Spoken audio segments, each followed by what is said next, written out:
Cambie nada por allá, que yo lo quiero ver tal como está. Puerto Rico lindo me hace tan rico poder pensar que yo soy tú y yo como Dios por el Escobar. Y otros tantos CEOs y nobles hombres que no hay que hablar. Y es que no hay historia, ninguna memoria para olvidar.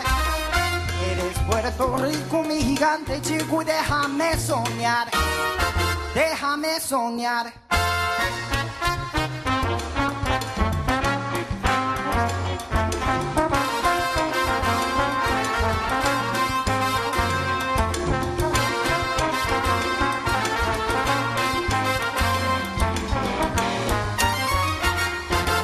Que mi San Juan lo tienen como está, que no le quiten nada, nada más.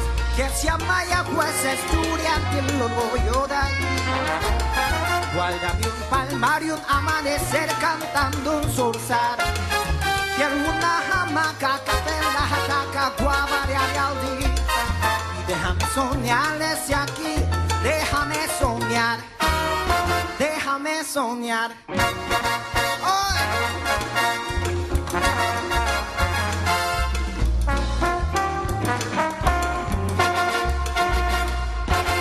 Yo quiero oír un jíbaro cantar, le contesto un gallo en madrugada, con el pomaro sayo de las rosas de Rosal. Del norte, del este, del sur y oeste, Poncio, San Juan. Valle de Coyores, de la Mequellores, me atrasé Guayán. Déjame soñar desde acá y déjame soñar, déjame soñar.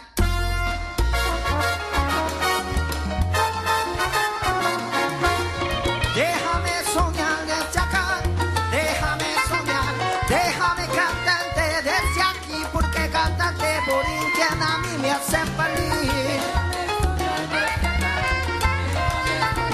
Soñando contigo aquí yo me encuentro, esa isla a mí me llena de sentimientos. Quiero tu café con la y oír ese gallo bien cantado que me cante, y que me den de San Juan como está, que hace que yo lo quiero encontrar de nuevo. Ave María, que tú puedes, dile que no me cambie nada.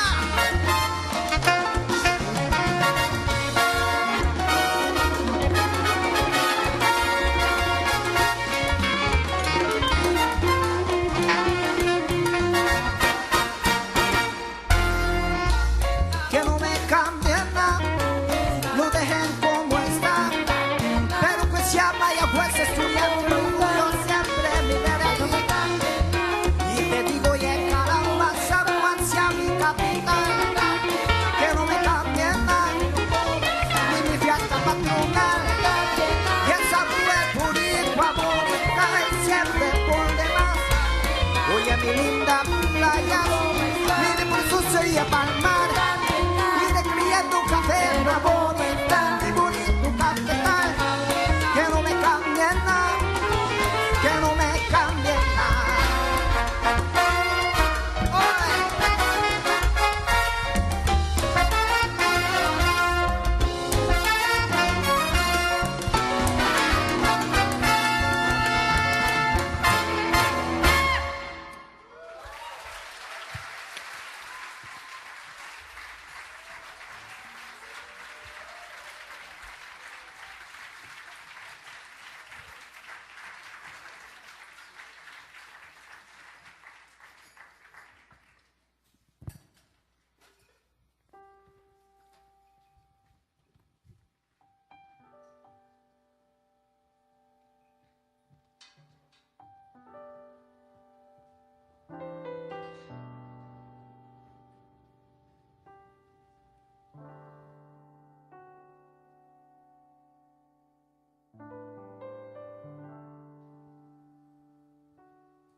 안녕하세요. 저는 현재 삼청동 국제갤러리에서 큐레이터로 활동하고 있는 유연입니다.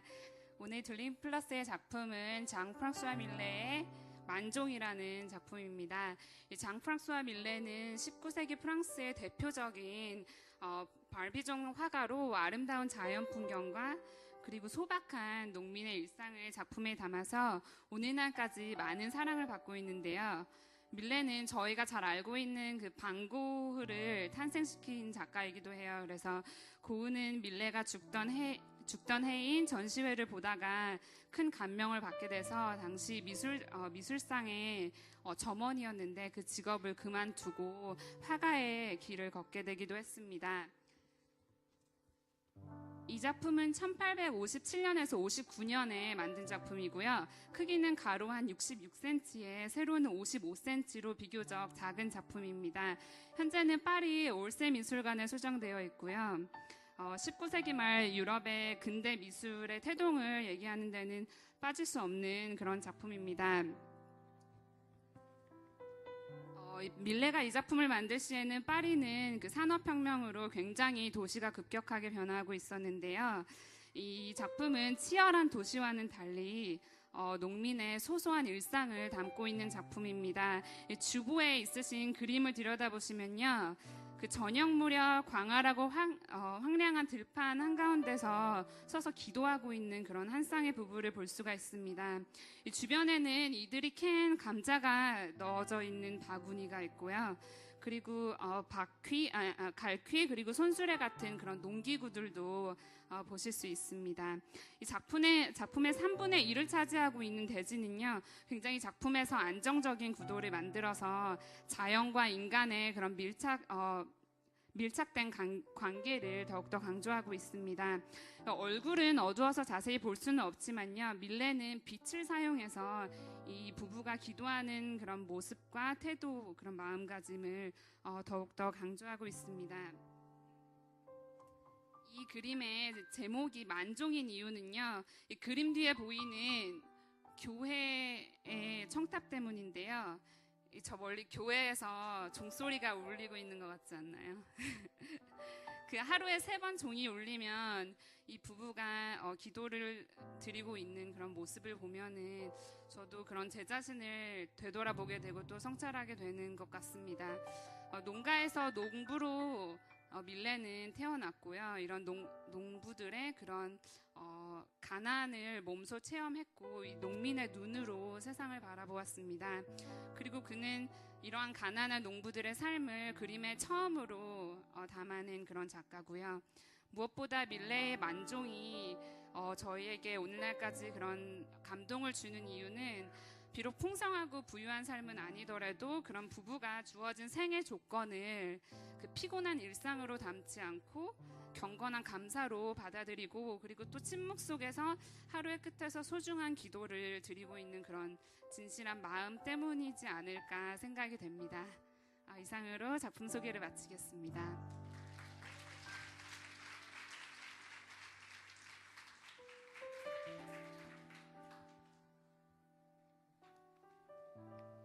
드림플러스 예배에 오신 여러분들 다시 한번 주의 이름으로 환영합니다.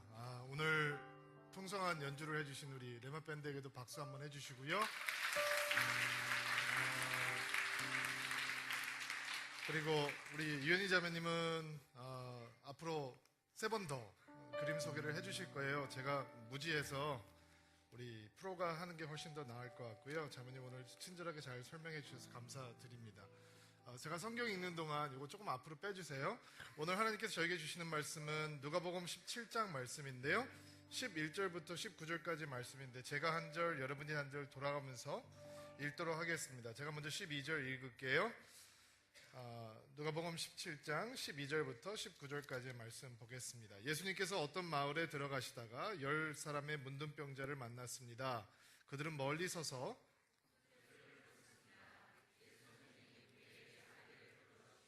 예수님께서 그들을 보시고 제사장에게 가서 너희 몸을 보여라 하고 말씀하셨습니다. 그들은 가는 도중에 몸이 깨끗하게 되었습니다.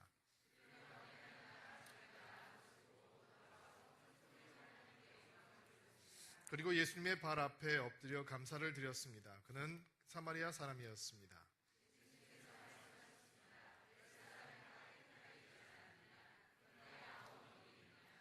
이 이방인 외에는 하나님께 영광을 돌리러 돌아온 사람이 없단 말이냐.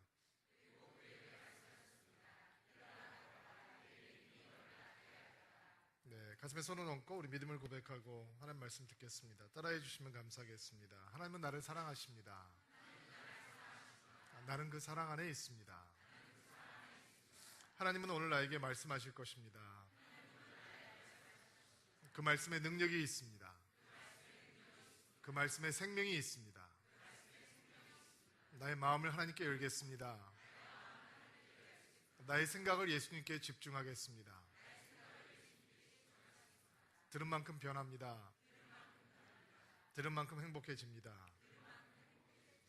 오늘부터 새로운 시리즈가 시작이 되었습니다. 드림 갤러리라고 하는 시리즈인데요. 우리들에게 많이 알려져 있는 4가지 그림을 가지고 성경의 말씀을 통해서 하나님의 말씀을 좀 소개해 보려고 합니다. 오늘 첫 번째 그림은 밀레 만종이라고 하는 그림을 통해서 하나님의 말씀을 조금 조명해 보려고 합니다. 오늘 이 그림이 바깥에 걸려 있는데 이 그림 이제 끝난 다음에 여러분에게 드릴 거예요.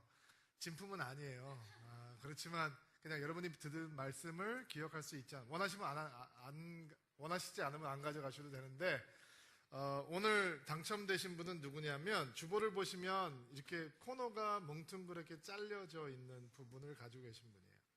계신가요? 어디 계세요? 주보 흔들어 주실래요? 어디? 있으세요? 그래요? 이거 4주 동안 저희들 전시한 다음에 그 다음에 4주 끝난 다음에 시리즈 원하시면 가져가실 수 있으니까 강제로 쓰레기를 이렇게 버리려고 그러는 건 아니니까요. 원하시면 뒤에서 저희 스태프들한테 연락처 남겨주시면 저희들이 드리도록 하겠습니다. 어렸을 때부터 봐왔던 그림입니다. 근데 사실은 이 그림이 우리 기억 속에 기억이 되는 이유는 이 두 사람이 드리는 어떤 그런 경건한 기도의 모습 때문이 아닐까라는 생각을 해보았어요. 여러분 이 사람들의 기도가 내용이 뭘 것 같으세요? 감사할 것 같으세요? 불평은 아닐 것 같으세요?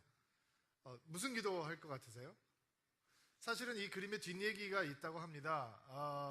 여기 나와 있는 이 과일, 이 감자 광주리가 처음에는 관이었다는 거죠. 아기 관. 그 당시에 이 농부들은 굉장히 가난한 생활을 했기 때문에 한국에 옛날에 보릿고개가 있듯이 굶주림의 어린아이를 잃고 그 어린아이를 묻기 위해서 이렇게 고개를 숙이고 기도하는 부모의 모습을 그렸다가 밀레가 이 작품을 어느 미술 대회에 출품을 하려고 했는데 그 그림을 보아주던 친구가 너무 슬프다라고 얘기를 해서 이제 그가 평소에 경험했던 농부의 일상들을 통해서 이 그림이 탄생했다고 합니다. 아마 이게 관이었다면 저희들이 이렇게 오래 기억하지 못할 그림 같아요. 그렇죠? 너무 무겁고 너무 힘들고 그 다음에 그런 고통 가운데서 기도하는 것은 사실은 우리에게 깊은 어떤 감동으로 다가오지 않을 것 같아요. 그러나 정말 이렇게 보기에도 굉장히 가난하고 평범한 농부 부부가 풍성한 소액량도 가지고 있는 것이 아니고 그냥 감자 이 푸대를 옆에 놓고 교회 종소리를 들으면서 정해진 때에 기도할 수 있다라고 하는 것은 우리가 그렇게 못 살기 때문에 그런지 우리에게 감사라고 하는 것이 너무 쉽지만 잘 못하고 살기 때문에 그런 것인지 마음속에 굉장히 많이 큰 메시지를 저희들에게 가져다 주는 것 같습니다. 여러분 성경을 보면 이상한 부류의 사람들이 등장합니다. 어떤 사람들이냐면 최고의 상황에서 최악의 것들을 얘기하는 사람들입니다. 최고의 상황에서 그들은 최악의 상황들만 골라서 얘기를 합니다. 하나님께서 이스라엘 백성들을 노예가 되었을 때 끄집어내 주셨습니다. 그러면 감사해야 됩니다. 근데 이 노예들이 약속의 땅으로 가면서 이집트 땅에서 먹고 있던 부추 먹고 싶다, 마늘 먹고 싶다, 컴플레인하기 시작합니다. 하나님께서 물을 달라라고 하면 물을 주셨고 하나님께서 어느 정도로 세미하게 인도해 주셨냐면 사막이라는 곳은 낮에가 굉장히 덥죠. 그래서 구름 기둥으로 이스라엘 백성들을 인도하셨습니다. 그늘이 질 수 있도록. 사막이 밤에는 굉장히 춥습니다. 그럼 무슨 기둥으로 인도해 주실까요? 불기둥으로 인도해 주셨습니다. 하나님 굉장히 센시티브한 거죠.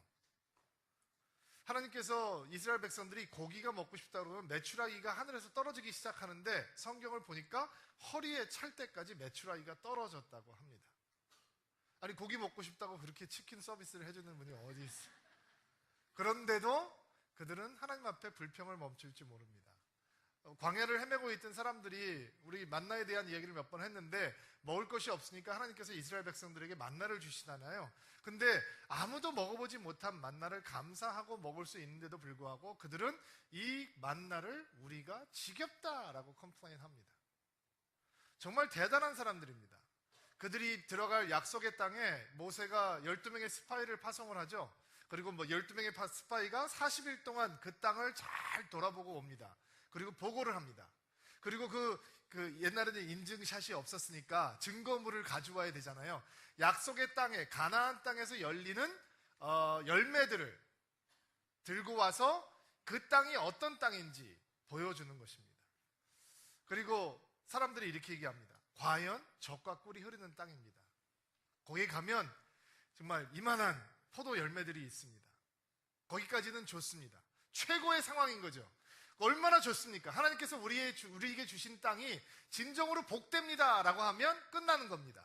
이제 들어갑시다. 차지합시다. 우리는 믿음으로 이길 수 있습니다 라고 얘기할 수 있는데도 불구하고 사람들은 거기서 뭐라고 얘기하냐면 그러나 그 땅에는 커다란 거민들이 살고 있습니다. 그들이 보기에 우리는 메뚜기 같았을 것입니다. 우린 절대로 그들을 이길 수 없습니다. 그 땅은 우리를 죽이고 삼키는 땅입니다. 아직 들어가지도 않았는데, 아직 붙어보지도 않았는데 그들은 시작하기도 전에 안 될 거라고 얘기를 합니다.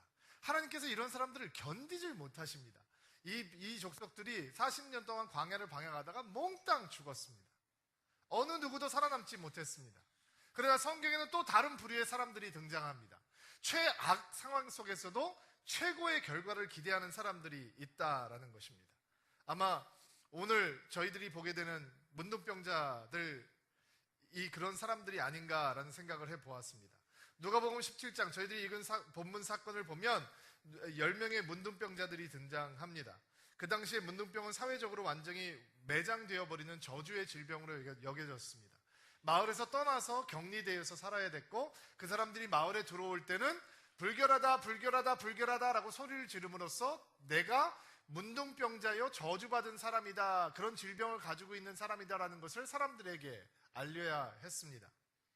그리고 그들은 어떤 희망도 꿈도 기대감도 존재하지 않는 곳에서 어둠 속에서 살아야 했습니다.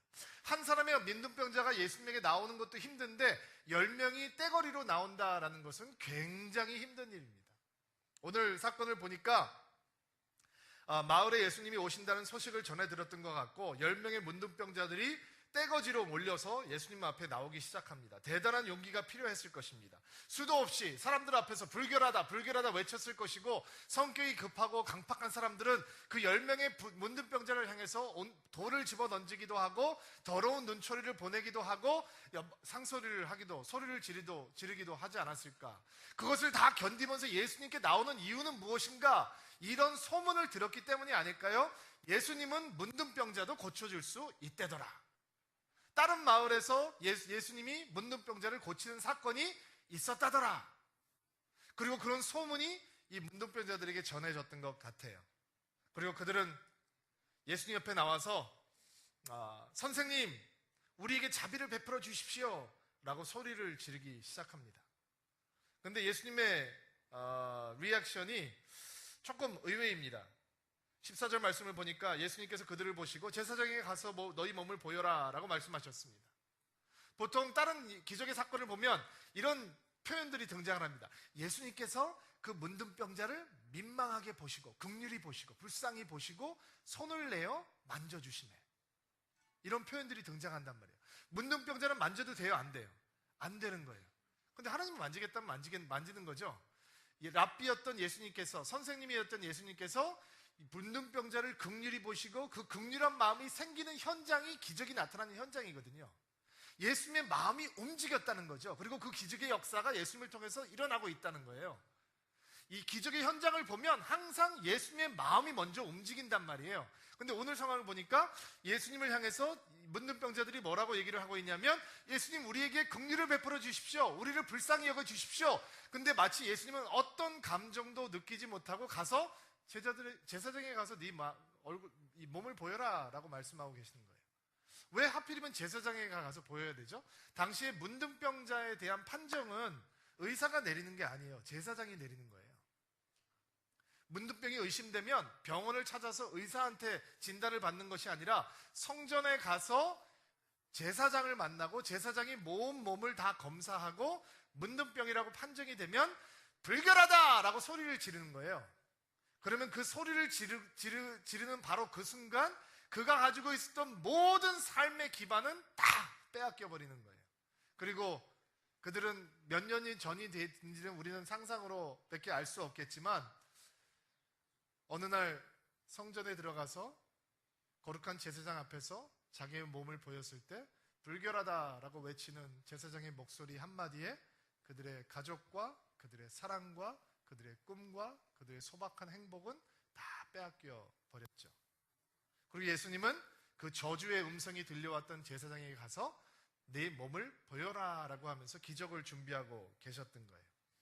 근데 문둥병자들이 놀랍게 삐지지 않고 제사장을 만들어 가요. 막 가고 있어요. 가고 있으면 뭐가 이렇게 나타나야 되잖아요. 뭐 이렇게 손가락이 없어졌는데 손가락이 간질간질 한다든지, 코가 다 짓물러졌는데 코가 갑자기 쑥쑥쑥쑥 나오는 게 느껴진다든지, 내 여기가 다 헐어가지고 고름이 질질질질 나오는 문둥병인데 내가 걸어가고 있는 동안에 갑자기 보습 효과가 나타나는 애기 피부처럼 변한다든지, 뭐 이런 변화의 현장이 있어야 될 거 아니에요. 그런데 성경은 그런 것에 대해서 아무 얘기도 하지 않죠. 그들은 예수님의 말씀에 순종해서 제사장으로 가는 동안에 몸이 깨끗해졌다라고 얘기했어요. 그냥 나았대요. 그리고 나머지 9명은 더 이상 이 숫소리에서 등장하지 않아요. 한 사람만 다시 등장해요. 15절 말씀 같이 한번 읽어볼게요.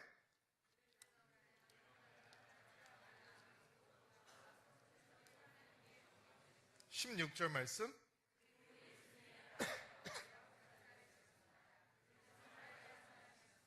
자, 10명이 다 고침을 받았는데 오직 한 사람만 돌아와서 하나님께 영광을 돌리고 감사를 드렸다는 거죠. 이 들판에 다른 농부들도 있었을까요? 현희자매님, 딴 농부들도 있었겠죠? 그렇죠? 이 종소리는 이들 둘만 들었을까요? 다 들었겠죠?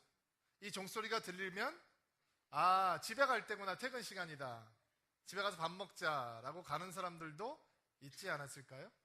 똑같은 경험을 하고 사는데 어떤 사람은 이 종소리를 듣고 하나님 앞에 머리를 숙이고 감사하는 반면 어떤 사람은 똑같은 종소리를 듣고 똑같은 감자 푸대를 앞에 놓고 내 인생은 언제 풀리냐, 요 모양 요 꼴이냐 라고 생각하는 사람도 있을 수 있다라는 것이죠.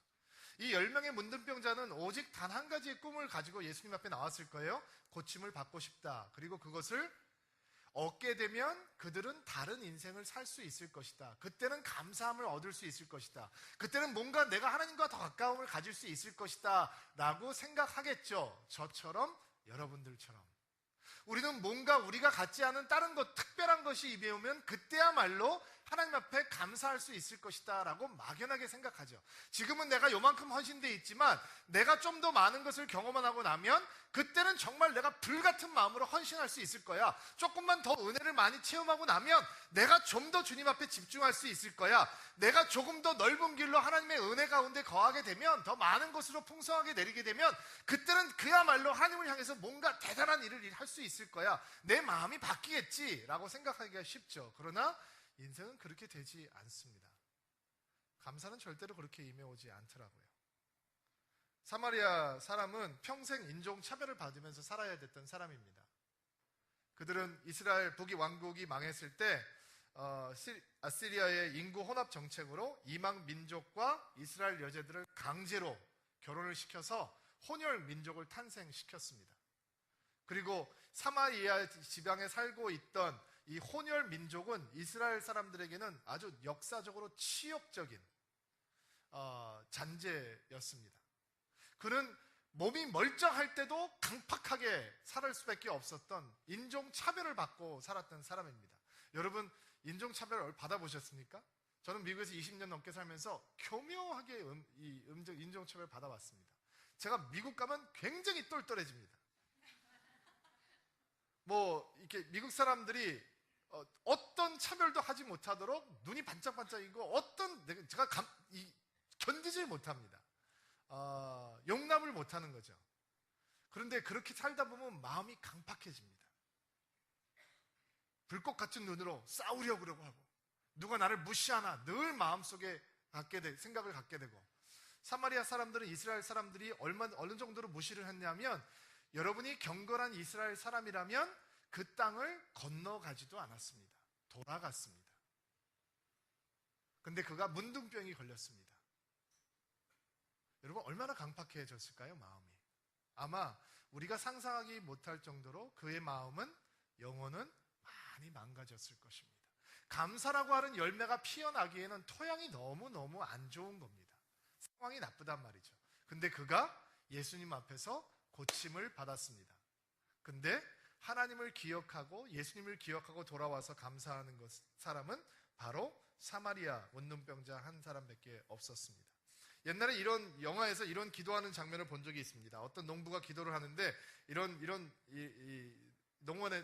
농촌에서 이런 기도를 드리더라고요. 하나님, 우리가 이 땅을 기경했습니다. 하나님, 우리가 이 땅에 씨를 뿌렸고 우리가 거름을 주었습니다. 우리가 1년 내내 땀을 흘리며 수고했습니다. 우리의 힘으로 수확했습니다. 그래도 thank you anyway. 어쨌든 감사합니다. 마치 그냥 립 서비스처럼 하나 쑥 넣어주는 거죠. 내 힘으로 다 했는데 하나님, 그래도 나는 예수 믿는 사람이니까 thank you anyway. 하나님은 아무것도 하지 않았지만 우리 힘으로 모든 것을 다 했지만 그러나 thank you anyway. 그 기도가 제 마음속에 굉장히 깊이 남더라고요. 나의 모습과 비슷하다. 불평보다 더 감동이 없는 형식적인 껍질밖에 없는 감사. 여러분, 하나님께서 진정한 감사의 고백을 들으시면 기쁨의 눈물을 흘리시고 긍휼의 눈물을 흘리시고 감동의 눈물을 흘리십니다. 밀레의 만종에 드러나 있는 잔잔한 감동의 믿음의 고백, 감사의 고백을 한번 배워보려고 하는데요. 여러분들에게 4가지 생각을 좀 나눠보려고 합니다. 첫 번째, 이런 겸허한 감사의 마음은 의도적으로, 의지적으로 선택하는 것이다 라는 것을 여러분들에게 나누고 싶습니다. 의도적으로, 의지적으로 선택하는 것이다. 고침을 받은 나머지 9명의 문둥병자들은 예수님께 돌아오지 않았습니다. 그러나 한 명은 돌아왔습니다. 그는 자신의 치유를 기뻐하고 가족의 품으로, 그리고 그렇게 원했던 삶의 현장으로 돌아갈 수 있었는데도 불구하고 그 전에 예수님께로 오기로 선택했다라는 것입니다. 의지적으로, 의도적으로 하나님 앞에 와서 하나님을 기억하기로 선택하는 것입니다. 언젠가 크리스마스가 되어서 제가 저희 딸들을 위해서 선물을 잔뜩 샀어요. 그날 마음이 제너럴스해져서 큰 이 박스에다가 막 선물을 막 집어넣었어요. 그리고 제가 그 전날 막 가슴이 설레는 거예요. 아이들이 이 선물을 열면서 얼마나 좋아할까. 아빠의 마음은 그런 거잖아요.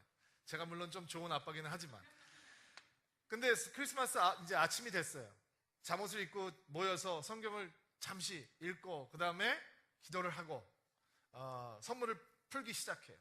애들이 너무 좋아하는 거예요. 제 마음이 막 터질 것처럼 행복했어요. 근데 저희 큰딸이 선물을 다 푼 다음에 아빠한테 너무 좋다고 저한테 안고 저한테 뽀뽀를 해준 다음에 이렇게 얘기를 하는 거예요. 선물 다 푼 지 지금 50초도 안 지났어요. 근데 아빠, 나는 개만 없어.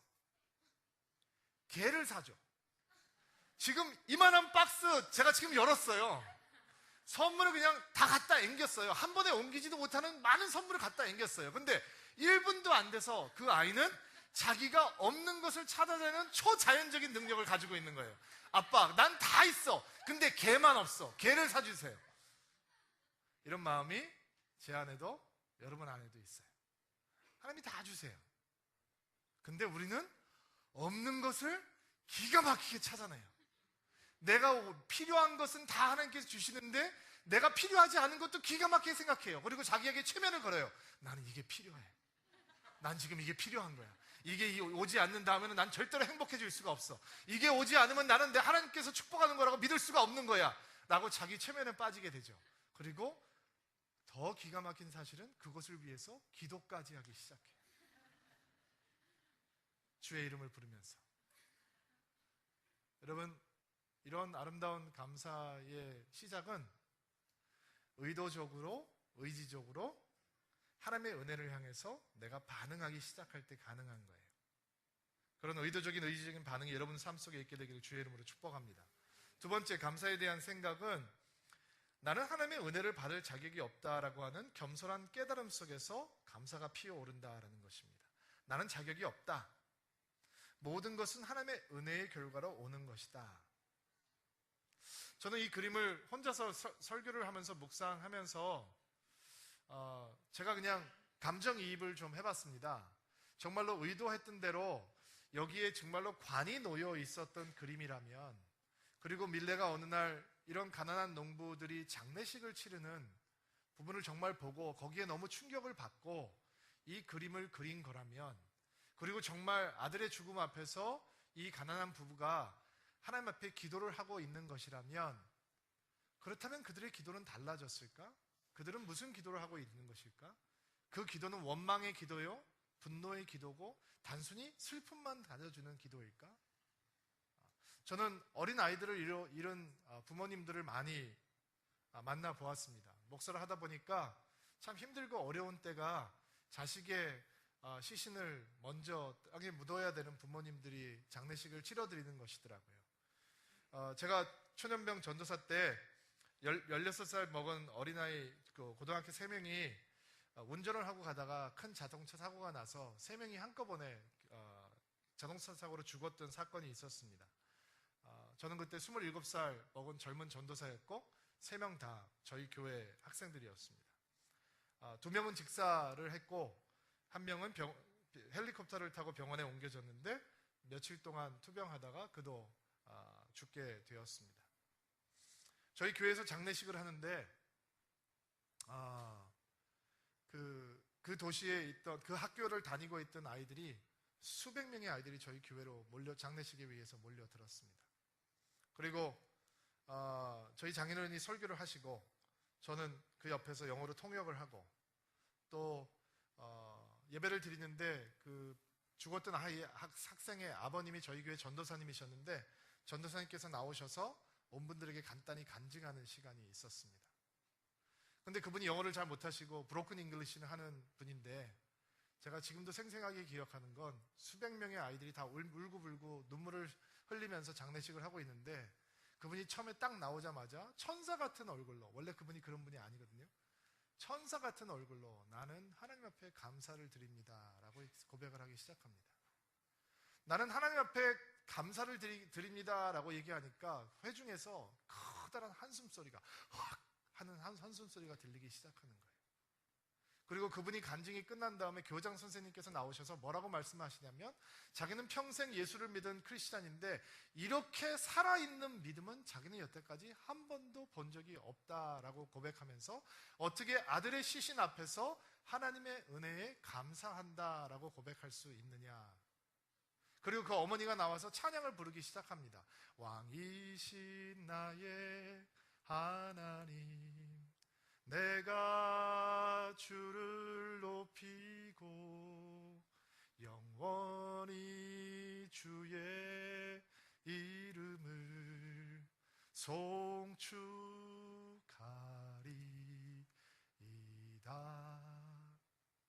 이게 어떻게 가능하냐 말이죠. 그리고 어머님이 이렇게 얘기합니다. 하나님, 내 아들을 10년 동안이나 사랑할 수 있도록 도와주셔서 감사합니다. 내 아들과 함께 10년 동안이만 누릴 수 있도록 도와주셔서 감사합니다. 꿈과 같은 16년이었습니다. 저 어린 전도사였던 저에게는 정말 충격이었습니다. 여러분, 우리는 모든 것을 가질 수 있는 자격이 있다고 생각합니다. 그래서 하나님의 은혜도, 하나님께서 주어주시는 정말 소중한 모든 것들도 정말 우리는 별 생각 없이 당연하다고 생각하며 받게 됩니다. 여러분, 이렇게 한번 상상해 보세요. 이 문둥병자들이 다 난 다음에 가족들을 모아놓고 이렇게 얘기한다고 한번 상상을 해보세요. 야, 내가 소리 질렀다는 거 아니야. 예수님한테 가서 내가 소리를 멋지게 질렀어. 사람들이 나를 향해서 막 돌을 던지고 침을 뱉고 몽둥이를 나를 때리는데 내가 더 리얼하게 필이 팍팍하게 내가 소리를 멋지게 질렀다는 거 아니야. 그랬더니 예수님께서 나를 보시더라고. 주님, 나를 불쌍히 여겨 주십시오 라고 내가 소리를 더 질렀어. 그랬더니 예수님께서 나를 고쳐주셨다. 여러분, 너무 우습지 않아요? 만약에 이렇게 얘기한다면, 아니면 어떤 문둥병자가 내가 고생을 좀 했잖아, 내가 10년 고생했잖니, 많이 했잖아, 잘 견뎠잖아, 그러니까 고쳐주신 거지. 여러분, 때로는 사람들이 은혜를 체험했다고 하는 간증이 이런 무용담에 불과하다는 건 아십니까? 내가 금식하고 기도했잖아, 내가 끊었잖아, 내가 그거 너희들 맨날 하는 거 맨날 이제 안 하고 끊었잖아. 그랬더니 하나님께서 나를 이렇게 해주시더라고. 과연 그것이 우리로 하여금 하나님의 은혜를 체험할 수 있는 자격을 갖게 하는 것일까요? 그렇지 않습니다. 자격은 없습니다. 그러나 우리에게 주어지는 것이 은혜다라고 얘기하는 것입니다. 성경은 우리에게 너희들에게 은혜가 주어졌다라고 얘기합니다. 그리고 그 은혜 속에서 우리는 하나님을 향해서 감사를 꽃피워 갈 수 있는 것입니다. 감사는 그 겸손한 고백을 할 수 있는 영혼들만이 누릴 수 있는 것입니다. 세 번째 감사에 대한 생각은 이 그림을 보면서, 그리고 오늘 누가복음 사건을 보면서 세 번째 들었던 생각은 감사는 환경을 재해석하는 능력이다라는 것입니다. 관점의 차이가 감사와 불만을 만들어냅니다. 여호수아와 갈렙은 약속의 땅을 바라보고 거기서 가능성을 본 반면 다른 10명의 스파이는 똑같은 것을 보고 와서 그들은 거부하고 불만하고 하나님 앞에 죄를 범했습니다. 돌아오지 않은 9명의 문둥병자들, 그들은 과연 무슨 생각을 하고 있었기에 그들을 고쳐주신 예수님을 기억하는 것을 놓쳤을까요? 이런 아주 재미있는 편지를 본 적이 있습니다. 꽤 오래된 편지인데 가끔씩 제가 설교 때 썼던 편지인데, 어느 대학에 입학해서 기숙사 생활을 하던 1학년 딸이 방학을 앞두고 부모님께 보낸 편지입니다. 제 딸을 생각하면서 제가 다시 한번 읽으면서 너무 가슴에 팍팍 와 닿았습니다. 엄마, 아빠께 잘 지내고 계신지요? 대학 생활을 시작한 지 1년이 지났는데 얼마나 빨리 지나갔는지 모르겠네요. 너무 할 얘기가 많이 있습니다. 한 이야기로 시작을 하자면, 이번 주 학기 초에 저희 기숙사에서 폭동이 일어나서 학생들이 기숙사에 방화를 해서 큰 불이 났었습니다. 저는 너무 연기를 많이 마셔서 폐에 이상이 생겼습니다. 병원으로 옮겨져서 검사와 치료를 받던 중에 드디어 나의 박나탄 왕자님을 만나게 되었습니다. 그 왕자님은 아빠보다도 2살이나 어린 사람입니다. 저희는 사랑에 빠져서 당장 동거를 시작했습니다. 그리고 제가 임신을 한 것을 알고선 결국 휴학계를 내게 됐습니다. 제 왕자님은 직장에서 술을 너무 많이 마신다는 이유로 해고를 당했습니다. 그래서 집을 비워주어야 돼서 우리는 알라스카로 이사를 가려고 합니다. 거기서 아기를 낳고 결혼할게요. 그리고 두 분을 초청하겠습니다. 두 분의 사랑스러운 딸 올림. PS, 아빠, 엄마, 위에 있는 사실은 사실이 아닙니다. 제가 지어낸 이야기니까 놀라지 마십시오. 다만 이번 학기에 제가 2과목에서 F를 받았습니다. 성적표를 보시고 위 이야기를 떠올리면서 위로받으시기를. 9월달에 대학 가는 아이를 생각하며, 이런 감사는 상황을 재해석하는 능력입니다.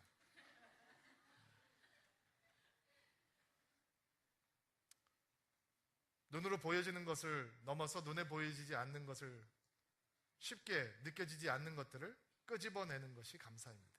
여러분, 감사는 인생의 미각 같은 것입니다. 어떤 음식이 한꺼번에 입속에 넣어 있어도 우리의 미각은 그것이 단지 짠지 매운지 판별을 하는 것처럼, 인생의 어떤 상황 속에서도 감사라고 하는 인생의 미각은 은혜의 맛을 판별하게 해줍니다. 자, 네 번째, 마지막으로 여러분들과 함께 나누고 싶은 감사에 대한 생각은, 감사하는 능력은 찾아내고 표현하는 능력이다라는 것입니다. 감사라고 하는 것은 결국 찾아내어서 표현하는 능력이다라는 것입니다. 감사를 놓치고 사는 이유는 영적인 소경으로 살기 때문입니다. 매일매일 인생을 살아가면서 하나님의 창조의 아름다움, 하나님의 은혜의 아름다움을 보지 못하고 놓치고 살기 때문에 불평하고 불만을 토해내는 것에 익숙하고 자연스럽게 사는 것입니다. 자기에게 은혜가 임해왔는데도 그것을 보지 못한다는 것이죠. 제가 목사다 보니까 가끔씩 저희 가족들은 저 때문에 스트레스를 받을 때가 있습니다. 교회에서 특별 집회가 진행되면 저희는 선택의 여지가 없이 의무적으로 다 와야 합니다. 예를 들어서 특별 새벽 기도가 진행이 된다 하면 제가 모든 가족들을 5시에 깨우고 다 끌고 옵니다. 여기 와서 자는 한이 있어도 교회 와서 잔다 라고 얘기를 하고서 끌고 오는데, 언젠가 저희 둘째 딸이 한 12살, 13살 정도 되었을 때 특별 새벽 기도를 하는데, 저희 아이가 어렸을 때도 잠이 없었지만 요즘도 잠이 없습니다. 5시면 일어납니다. 혼자 일어나서 샤워하고 다 깨끗하게 머리하고 화장 살짝 하고 옷 입고, 그리고 괜히 왔다 갔다 하는 아이예요. 잠이 없어요. 새벽 기도를 하는데 아이가 벌떡 일어나서 저를 와서 깨우고 준비를 해요. 너무 기특한 거죠. 일주일 지나고 2주일 지나면 사람들이 지칠 때도 됐는데, 아내도 지치고 큰딸도 지쳤는데 둘째 아이는 이게 막 새벽에 같이 기도하러 가자는 거예요. 그리고 제가 가슴이 뿌듯해서 그래도 한 사람은 건지겠구나 라는 생각, 제가 이게 목사니까 딸을 이제 목사 만들고 싶은 생각이 솔직히 있는 거예요. 그래도 혹시 이 대물림, 영적인 대물림이 될지는 모르니까 새벽 기도 하는 애들은 가능성이 있잖아요. 그러면서 안 일어나는 큰애를 보면서 막 마음이 상하지만 벌떡 일어나서 나를 깨워주는 그 아이, 그 기도의 자리를 지키겠다고 하는 아이를 향해서는 마음이 너무 기쁜 거죠. 그래서 제가 딱 샤워를 하고 양복을 깔끔하게 입고 애 방에 딱 데리고 들어가니까 수건이, 커다란 수건이 한 10개는 있는 거예요. 막 땅바닥에 침대 위에 젖은 수건, 마른 수건, 뭐 칼럼이 쫙 있는 거예요. 그리고 화장실을 가보니까 화장실에도 뭐 타월이 뭐 얼마나 많이 나와 있는지 몰라요. 그래서 제가 이렇게 착 짜증이 났어요. 그리고 이제 거기서 제가 멘토링을 시작을 한 거죠. 근데 말이 멘토링이지 굉장히 큰 소리로 많은 감정을 주입해서 이제 아이한테 얘기를 한 거죠. 제가 영적인 소경인 거예요. 여러분 생각을 해보세요. 그 추운 겨울에 12살 먹은 애가 한 해를 새벽 기도를 시작하겠다고 4시 반에 일어나가지고 자기 먼저 샤워하고 5시에 나 깨우고, 그리고 아빠랑 같이 새벽 기도 가자겠다고 기다리고 있는데, 저는 거기 가서 타월을 왜 여기다 놨냐, 쓰고 나서 걸어야지, 젖은 타월을 침대에다 올려두면 침대 시트가 다 젖지 않냐, 이렇게 말하는 건 영적인 소경인 거죠. 여러분, 감사는요 알아차려야 되는 거예요.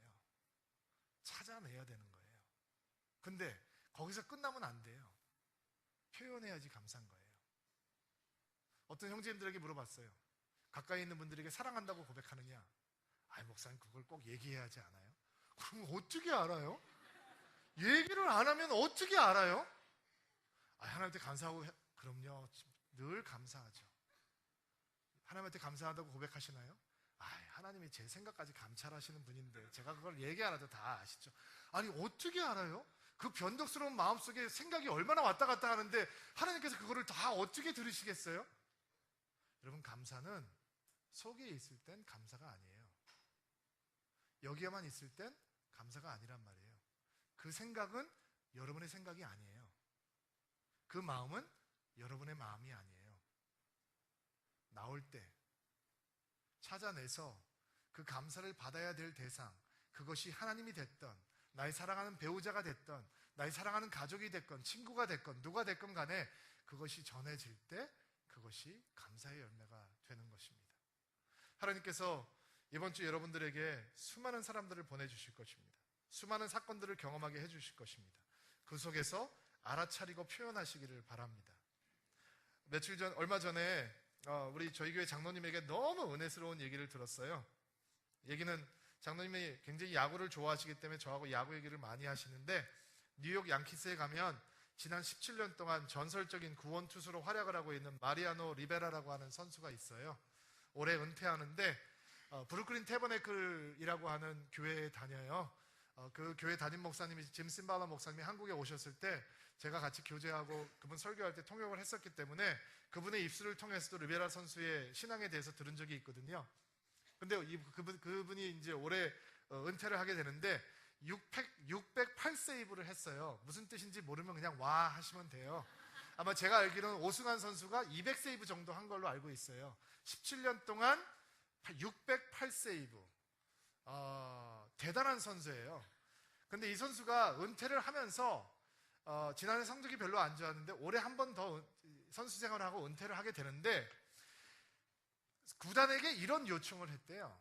무슨 요청이냐면 자기가 가는 곳마다 그 스테디움을 섬기는 스태프들, 땅콩을 파는 사람들도 있을 것이고 낙커를 클린해주는 사람들, 수많은 사람들이 있을 거 아니에요. 자기는 그 사람들에게 땡큐하는 시간을 가지고 싶다라고 얘기했대요. 자기가 17년 동안 경기를 하면서 그 구장을 깨끗하게 관리해 주었고, 그가 쓸 수 있는 화장실을 깨끗하게 정리해 주었고, 그의 락커를 반질반질하게 닦아 놓았고, 관중들을 예쁘게 하면서 섬겼던 사람들에게 너무 땡큐하고 싶은 마음이 있었는데, 은퇴하기 전에 자기가 방문하는 모든 구장에 땡큐하고 스태프들에게 땡큐를 하고 싶다라는 얘기를 했다는 거예요. 은혜스럽죠? 그 사람이 예수 믿는 사람이라서 그래요. 감사는 가두어 놓는 것이 아니라 끄집어내는 거예요. 찾아내서 표현해야 감사해요. 이 부부가 이 마음이, 여기서 보는 감동이 여러분의 것이 되기를 주의 이름으로 축복합니다. 여러분의 것이 되기를 주의 이름으로 축복합니다. 드림플러스에서 한 달에 한 번씩 헌금하잖아요.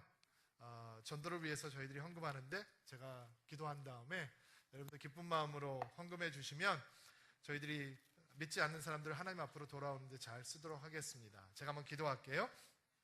하나님, 오늘 감사에 대한 이야기를 나누며 저희 마음속에 이 그림 속에 들어있는 가난한 부부처럼 하나님 앞에서 감사함이 넘치는 삶이 되기를 간절히 소망합니다. 우리에게 그런 복을 주옵소서. 기쁜 마음으로 주님 앞에 헌금하려고 합니다. 믿지 않는 사람들 예수님 앞에 돌아올 수 있는데 하나님께서 이 헌금을 사용하여 주시고, 들이신 손길 가운데도 은혜가 넘치고 감사가 넘치는 복이 있게 도와주옵소서. 예수님의 이름으로 기도하옵나이다. 우리 연주 들으시면서 준비하신 헌금 드리도록 하겠습니다.